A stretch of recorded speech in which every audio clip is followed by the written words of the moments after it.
Écoutez, bonjour à toutes et tous. On va effectivement commencer.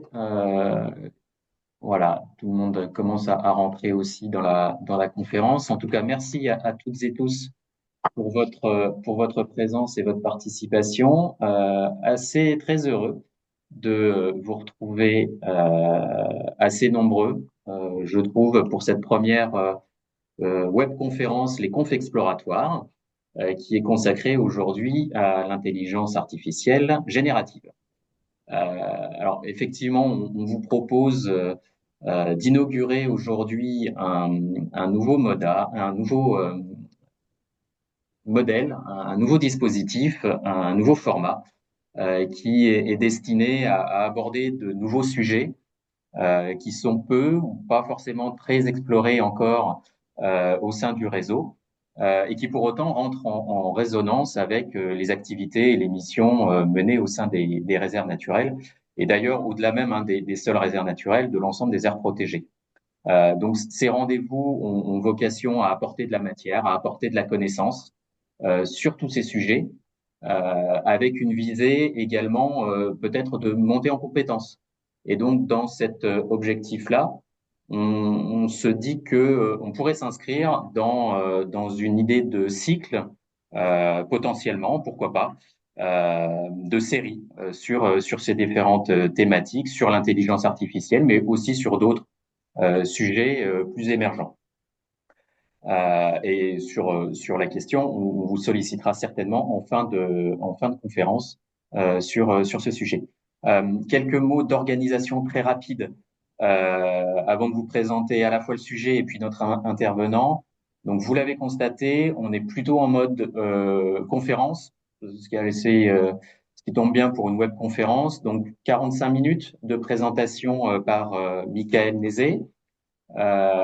Et puis, on aura un temps de réponse à vos questions en fin de conférence, plutôt donc par le biais du chat. Donc, je vous inviterai à formuler vos questions si vous en avez par le chat, et puis je les transférerai et je les communiquerai à Michael qui y répondra dans la foulée.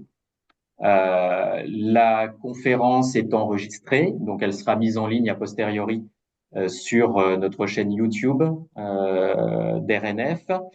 Euh, Vous aurez aussi, donc au fil de la conférence, quand Michael abordera certains outils, je vous mettrai les liens dans le chat. Donc comme ça, vous pourrez les récupérer au fur et à mesure. Et puis, je vous informe juste qu'en fin de conférence, on vous soumettra un petit questionnaire, encore un, qui s'affichera directement donc sur vos écrans. Et on vous questionnera sur deux, trois, enfin il y a 6 questions, hein, rassurez-vous, c'est pas très long, pendant 1 ou 2 minutes sur le sujet. Voilà sur les questions d'organisation. Sur notre sujet et notre conférencier du jour, alors, je pense qu'on peut facilement, vous l'admettrez, on peut facilement dire que l'intelligence artificielle vient percuter toutes nos pratiques professionnelles dans tous les secteurs et au-delà de tous les secteurs, dans tous les métiers. Tous sont concernés. Cette IA, elle interroge, elle inquiète beaucoup. On l'a vu d'ailleurs dans le questionnaire qui vous était soumis lors de l'inscription. Elle pose beaucoup de questions et pour autant, elle est utilisée. On y a à peu près tous recours d'une façon ou d'une autre, de façon consciente ou inconsciente, volontaire ou non. Et donc, il nous semblait intéressant et important de pouvoir nous emparer du sujet au sein du réseau et voir comment on peut traiter ce sujet-là sur le long terme au sein du réseau des réserves. Euh, D'où l'idée de cette première conf exploratoire sur le sujet. Notre intervenant du jour, donc Michael Nézé, qui est ingénieur pédagogique et docteur en sciences de l'éducation. Vous l'avez vu dans la présentation de la conférence. Il est à l'origine donc d'une formation sur l'intégration de l'intelligence artificielle de ces outils dans les pratiques de formation. Et il appartient plutôt à une coopérative, donc Formacop, que vous connaissez peut-être déjà, puisque RNF a recours pour certaines de ses formations à cette coopérative. Voilà, écoutez, sans plus attendre, moi je vais laisser la parole à Michael pour qu'il se présente et qu'il laisse commencer cette conférence. à venir. Voilà, et on se retrouve en fin de conférence. À tout à Ouais. l'heure.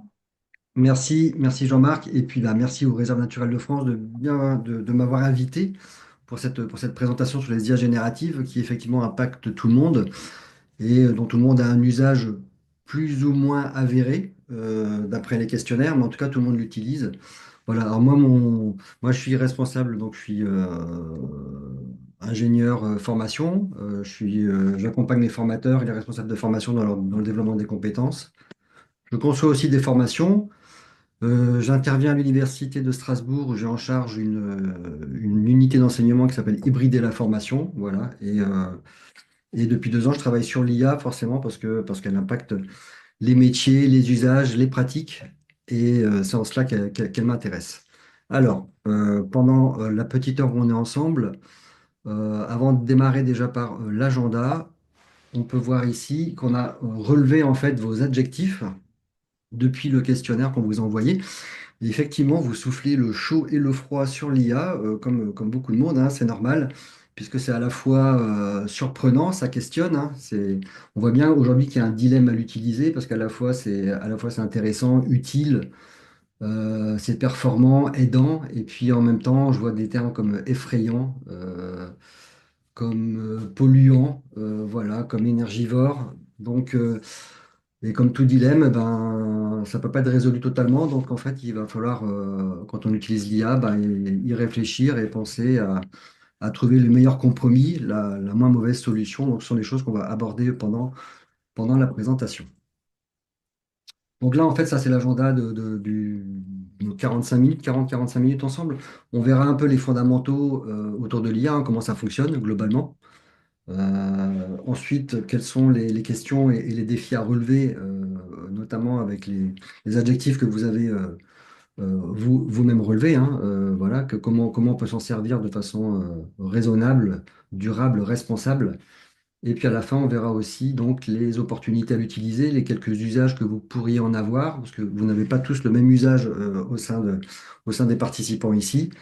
Et puis je vous présenterai un répertoire d'applications pour avoir accès à l'ensemble, oui, un répertoire, un ensemble d'outils en fait que vous pourriez utiliser au quotidien si vous le souhaitez. Alors, pour l'introduction, on parle d'IA générative. Et bah, vous comme moi, vous avez remarqué qu'en fait, elle est partout. Il suffit de regarder votre téléphone portable, hein. C'est l'IA qui va vous présenter dans votre canal d'information LinkedIn ou Facebook les informations qui sont profilées selon votre justement profil. C'est elle qui va vous indiquer le meilleur itinéraire à prendre pour aller travailler le matin en cas de bouchon. Voilà, donc en fait, l'IA est réellement partout depuis déjà une quinzaine d'années. Il y a un boom depuis les années 2010. Et en fait, ce sont quoi? Ben, en fait, ce sont des algorithmes qui individualisent notre expérience et nous assistent dans notre quotidien. Et ça impacte tous les secteurs, hein. Ça impacte vous comme tous les secteurs industriels, des services, etc. On peut voir ici hein, que de nombreuses applications sont en place déjà depuis pas mal d'années. Dans le médical, par exemple, on peut diagnostiquer une pathologie à partir d'images ou à partir de tests hein, ou d'antécédents médicaux. Dans la finance, par exemple, on peut aussi optimiser la gestion d'un portefeuille, on peut analyser des tendances. C'est ce qui sert aussi à détecter les fraudes, justement. Euh, Dans l'industrie, forcément, on arrive à surveiller en temps réel maintenant les équipements pour prédire soit les flux, les pannes et aussi planifier les interventions de maintenance. Dans le transport, bon, on peut fluidifier la gestion du trafic. Les RH peuvent l'utiliser éventuellement pour assister dans le recrutement et identifier des potentiels candidats. Et puis, de votre côté, vous pouvez l'utiliser, parce que vous l'utilisez déjà, pour analyser des images, hein, pour identifier, on va dire, des espèces, par exemple, pour analyser, pourquoi pas, des images satellites et analyser des données.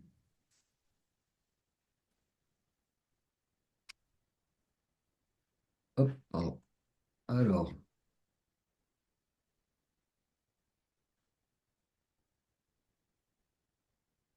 alors, à la question, une intelligence artificielle, c'est quoi? Eh bien, tout simplement, c'est ça. En fait, c'est un programme qui est un algorithme, ce qu'on appelle un algorithme, qui ce sont en fait des lignes de code qui composent ce qu'on appelle un modèle. Donc ici, vous avez quelques lignes de code qui permettent de reconnaître si une image est un chien ou un chat, tout simplement. Donc c'est pas plus long que ça. Donc en fait, c'est une suite d'étapes hein, qui vont permettre d'obtenir un résultat et donc à partir d'un ensemble de données d'entraînement, on va pouvoir détecter le type d'image que c'est donc un chien ou un chat.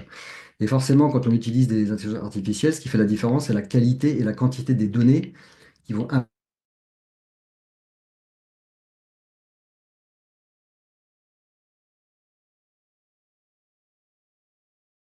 chien. Ici, il faut des milliers, il faut avoir des dizaines de milliers d'images pour que l'IA reconnaisse dans une probabilité très élevée le bon animal. Alors qu'un enfant de 2 3 ans, après avoir vu 2 3 chats, 2 3 chiens, est capable, lui, de reconnaître rapidement l'animal que c'est. Donc voilà, il faut prendre des guillemets avec le terme intelligence quand on parle d'intelligence artificielle. Mais ça ne reste qu'un algorithme, hein, qu'un programme, hein. Et il va y avoir en fait deux catégories technologiques, j'ai envie de dire, d'IA. Il va y avoir d'un côté les IA prédictives ou discriminatives qu'on utilise déjà depuis pas mal de temps, quasiment au quotidien dans tous les secteurs d'activité. Et ces IA, en fait, utilisent des données historiques pour classifier des nouvelles données ou faire des prévisions. Donc, c'est ce qu'on va utiliser pour diagnostiquer une pathologie, anticiper une panne machine ou reconnaître un visage à l'aide de votre smartphone, par exemple, ou un contrôle d'accès. Et dans votre cas, c'est ce que vous utilisez pour, par exemple, identifier des espèces avec DeepPhone ou Merlin Bird, hein, quand il s'agit de reconnaître les chants d'oiseaux. On peut faire aussi de la surveillance environnementale à partir d'images satellites ou de drones, hein, pour voir comment se passe la déforestation, la reforestation.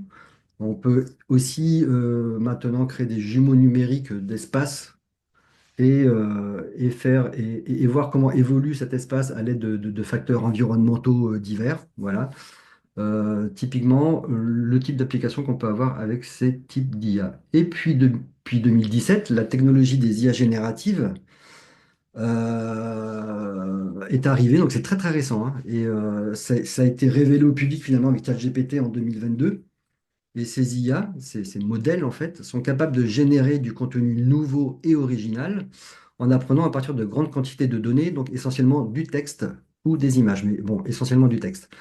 Et à partir de ces IA, on peut produire du texte que vous faites, ce que vous avez tous déjà essayé, hein. On peut produire également des images, mais aussi de la musique, de la vidéo, des présentations, des PowerPoints, ce que vous voulez. Donc là, typiquement, dans un usage quotidien, on va se faire assister pour brainstormer, pour résumer ou rédiger des rapports, se faire aider pour résoudre un problème, trouver des pistes de résolution de problèmes, analyser des données, générer des photos, des vidéos, pourquoi pas créer un podcast. Et donc tout ça, c'est rendu possible avec le leader aujourd'hui, c'est ChatGPT, vous le connaissez tous, il a été très médiatisé. Il est toujours très médiatisé. Et puis, il y a aussi Midjourney qui a été révélé au public avec les belles images qu'il arrive à produire. AGN qui est capable de produire des avatars. Enfin, voilà, il y a plein d'applications. Il y en a même des milliers, hein. Il y en a des centaines qui sortent tous les jours maintenant autour des IA génératives. Donc, nous, on va se concentrer en fait plutôt sur la partie de droite, sur les IA génératives. Alors, tout ça, comment ça fonctionne? En fait, ça fonctionne à partir de ce qu'on appelle des modèles de langage. Donc, les modèles de langage, c'est quoi? En fait, le modèle de langage, c'est un peu le moteur, c'est ce qu'il y a sous le capot d'une IA générative. C'est un programme d'IA, c'est un algorithme hein, capable de comprendre, de manipuler et de générer du texte en se basant sur de grandes, très grandes quantités de données. Donc, globalement, le modèle a absorbé ce qu'on appelle un dataset d'apprentissage. Donc, globalement, il a absorbé, il a analysé tout Wikipédia, une bonne partie du web, des bases de données bibliographiques, scientifiques, etc. Et donc, il a été entraîné là-dessus pendant des mois.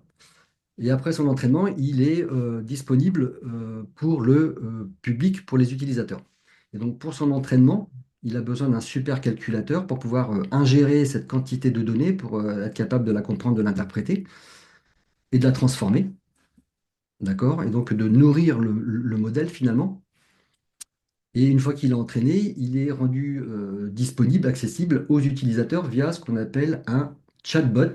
C'est typiquement ce que l'on utilise quand on a ChatGPT, qui va permettre d'interagir avec le modèle de langage.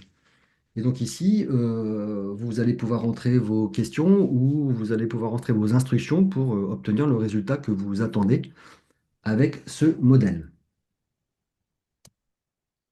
Et depuis quelque temps maintenant, on peut aussi faire ce qu'on appelle du RAG. Le RAG, c'est de Retrieved Augmented Generation, c'est-à-dire qu'on peut ajouter des fichiers de différentes natures, hein. Ça peut être des fichiers de données, ça peut être du document Word, PDF, et ça permet en fait d'amplifier les capacités des modèles de langage en donnant des réponses qui sont enrichies par vos propres sources qui seront ici analysées. Donc le modèle n'est pas entraîné sur vos sources à l'origine, mais là vous pouvez nourrir davantage et rendre plus pertinent les réponses du modèle de langage à l'aide de vos sources. Ça permet aussi d'avoir une personnalisation accrue, on va dire, des résultats et de rendre, ce qui fait défaut aux IA, hein, de rendre un peu plus explicable et traçable les résultats qu'elle vous présente. Et il existe pour tous ces modèles de langage, donc tous les fournisseurs d'IA finalement, comme ChatGPT, on verra l'entreprise qui est derrière, c'est OpenAI. Chaque modèle de langage est livré, on va dire, avec un API. Une API, en fait, c'est une interface de programmation d'application qui permet à des entreprises ou des sociétés, des organisations, des associations d'exploiter le modèle de langage pour fournir des services nouveaux à ses usagers, par exemple. Là, typiquement, on pourrait imaginer pour les réserves naturelles que RNF mette en place un chatbot éducatif sur son site web pour permettre, je sais pas, aux visiteurs, par exemple, de discuter avec un conservateur et de poser des questions, un conservateur avatar, hein, et un conservateur pour poser des questions sur la faune, la flore ou les écosystèmes d'une réserve, par exemple. Voilà le type de service qu'on peut développer en se connectant justement à des modèles de langage. Alors, pour donner une illustration de ce que ça donne, hein, avec l'interface de ChatGPT, ici, quand vous vous connectez à un chatbot, en général, vous devez choisir le modèle de langage adapté. Il y en a des plus ou moins gros, il y en a des plus ou moins performants ou plus ou moins spécialisés. Donc, il faut choisir ici son modèle de langage. Vous allez pouvoir ici rajouter les fichiers que vous souhaitez, justement pour donner vos sources et profiter de la puissance de calcul du modèle de langage pour avoir les bonnes réponses. Et ici, vous avez une fenêtre de prompt où vous allez pouvoir poser vos questions et rentrer toutes vos instructions. Et ça, c'est juste un panorama des principaux fournisseurs de modèles de langage aujourd'hui.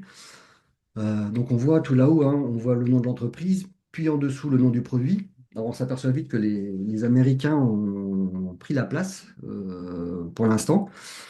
Le numéro un étant ChatGPT, qui est proposé par la société OpenAI, dont Microsoft, ici tout à droite, est actionnaire majoritaire quand même.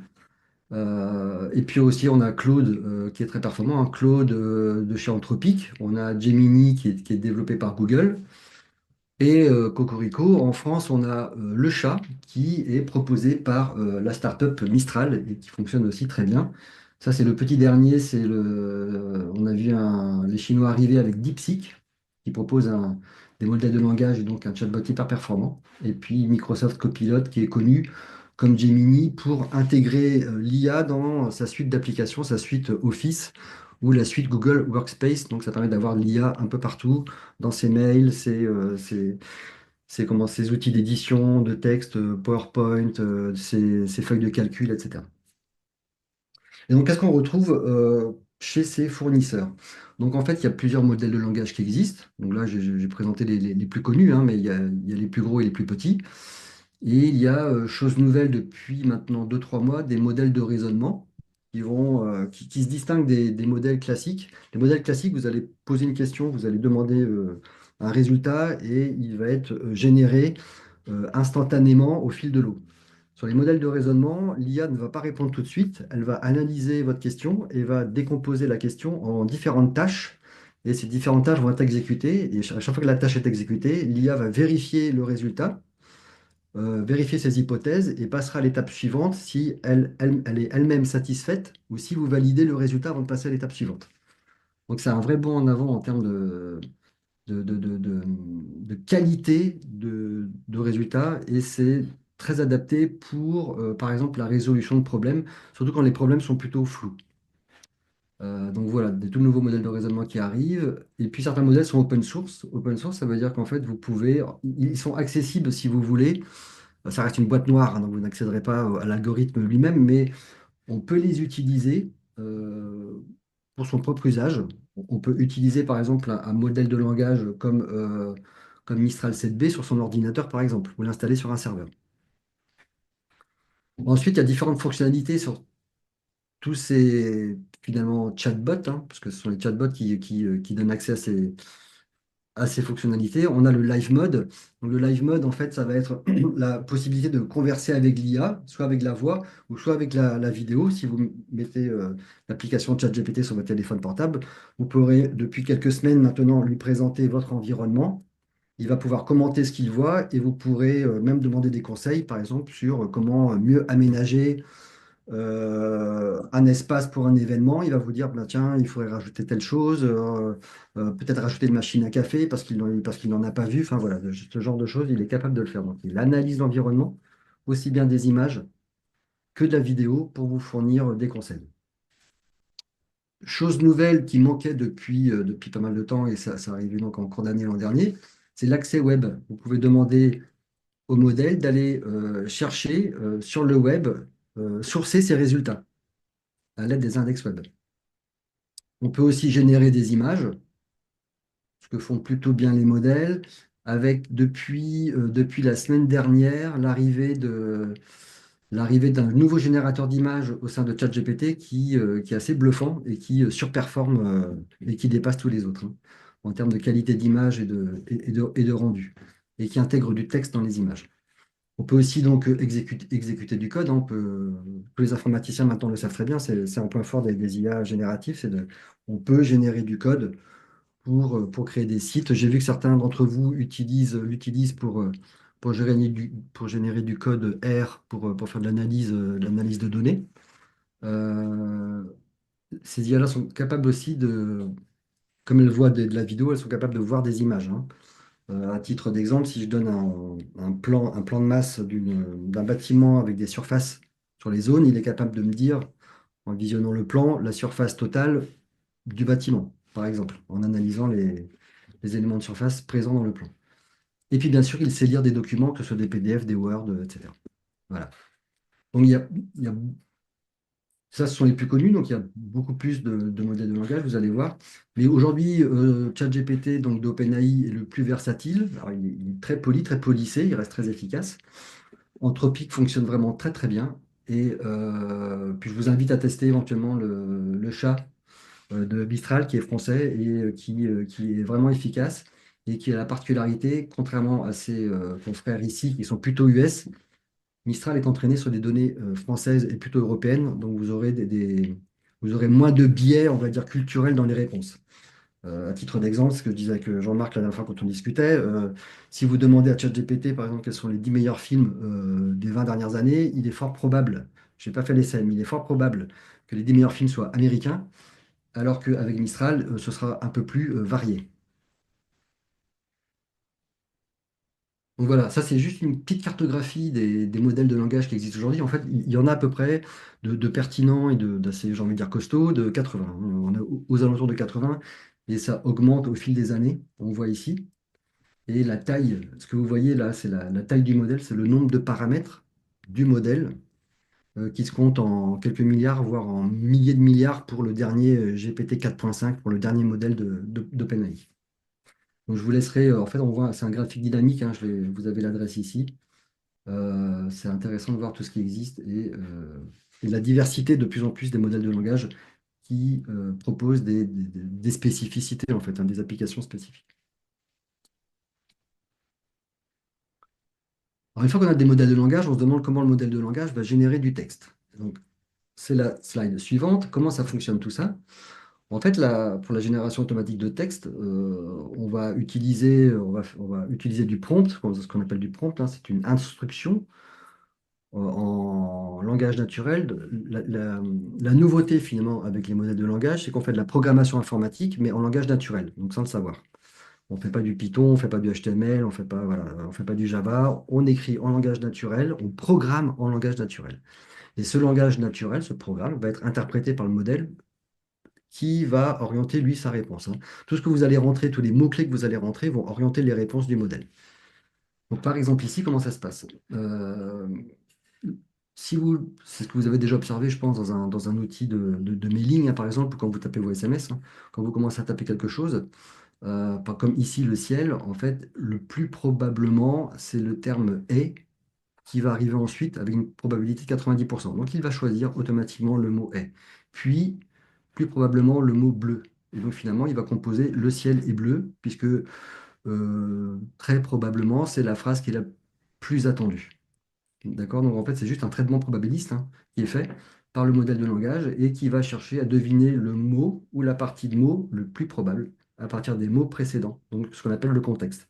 Et finalement, le rôle de l'IA, c'est bien de prédire les mots qui sont attendus à partir d'un contexte. Et ce contexte, ce sont vos phrases, vos prompts, vos mots-clés que vous allez rentrer dans la phrase qui vont faire du sens pour vous et il va y avoir un rassemblement, on va dire, probabiliste et sémantique fait par l'IA. Donc, concrètement, comment ça se passe? Ici, si je pose la question à ChatGPT sur les étapes d'une génération, je lui demande, tiens, aide-moi à comprendre la tokenisation effectuée par les modèles de langage. C'est un peu technique, mais c'est important de le comprendre. Ça permet de comprendre comment est généré finalement le texte par le modèle. Une fois que j'ai écrit cette phrase, que vous avez rédigé cette phrase par exemple, elle est décomposée en tokens, ici donc en jetons en français. Et donc ici, on voit que cette phrase est découpée en 17 tokens et ce sont ces tokens qui vont être traités par le modèle de langage. Donc ça, c'est décomposé, puis c'est encodé. Chaque token est converti en identifiant. En fait, ce sont des vecteurs. C'est de la vectorisation de tokens et chaque vecteur va avoir, vous allez voir, un positionnement dans l'espace. Et ce qu'il faut comprendre, c'est que les tokens, ici, c'est un peu le fuel, le pétrole des fournisseurs de modèles de langage parce que c'est ce qui est facturé en fait aux entreprises.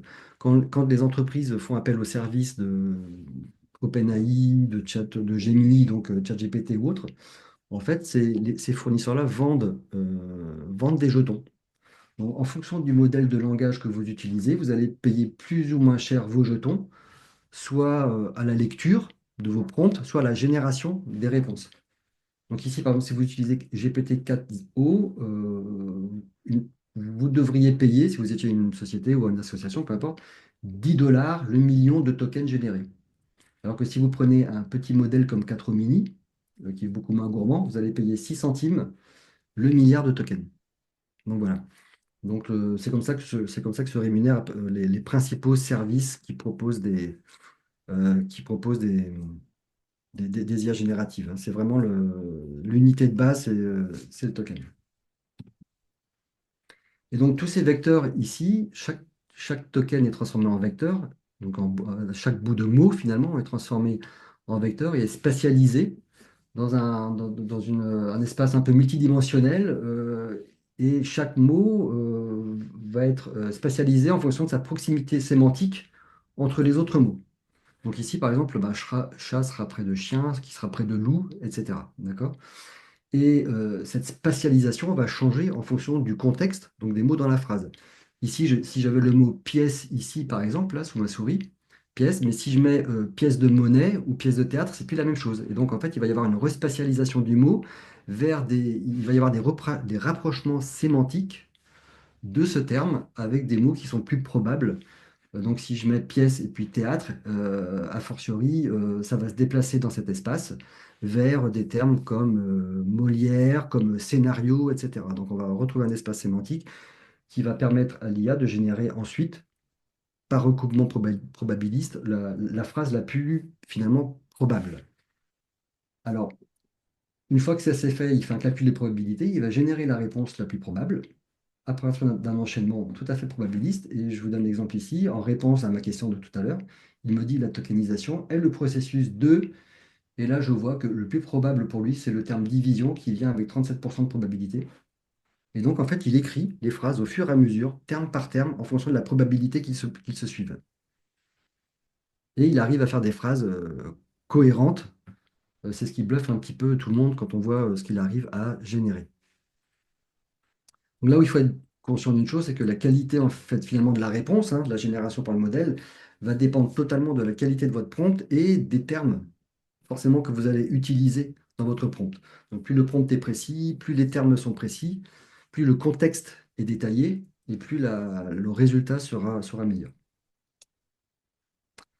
Alors une fois qu'on a dit ça, une fois qu'on a vu ça, il est important de comprendre que en fait, le ChatGPT ne fournit pas réellement de réponse, mais il fournit juste en fait des éléments qui ressemblent à une réponse, hein. Il faut bien saisir que lui ne saisit pas ni le sens de la question, ni celui de la réponse, et il répond vraiment de manière probabiliste. Et à noter aussi que quand il lui manque des données, en tout cas, lui, ça le dérange pas en fait d'inventer des choses, d'inventer des réponses, d'inventer des auteurs, d'inventer une bibliographie s'il faut, s'il lui manque les données, parce que lui, son travail, c'est de générer, donc lui, il s'en fout.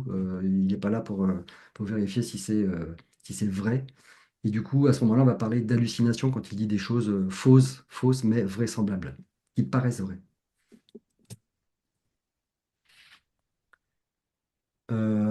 Ensuite, une fois qu'on a vu comment on génère du texte, eh ben, finalement, ce qui est important, c'est de savoir l'utiliser, savoir utiliser ces IA génératives à partir de prompts.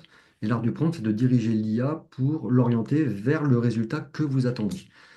Il y a une distinction claire entre ce qu'on appelle les moteurs de recherche comme Google, hein, où là, on va faire une requête brève et concise. Et du coup, là, je pourrais demander, tiens, suivre la population de lynx en France, et puis je vais me retrouver avec toute une documentation, une espèce de bibliographie où il faudra que je fouille pour trouver la réponse et recouper mes informations. Et ici, avec des modèles de langage, on est sur ce qu'on appelle des moteurs de réponse, finalement, où à l'opposé, il faut être très clair, très précis, il faut déjà savoir ce que l'on cherche pour savoir quelle question ou quelle instruction on va lui donner. Donc ici, ce serait plutôt, tiens, propose-moi un protocole de suivi d'une population de lynx sur 12 mois, en identifiant les périodes clés, les méthodes recommandées et les indicateurs à suivre pour évaluer l'évolution de la population. Voilà, typiquement ce que l'on pourrait demander.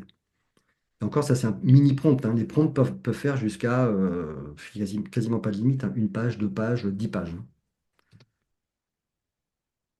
Donc, il y a à peu près deux approches quand on prompt. Aujourd'hui, il y a les prompts qu'on appelle les multi-prompts. On prompte par bloc, on pose une première question, il va répondre, en fonction de ça, on réagit.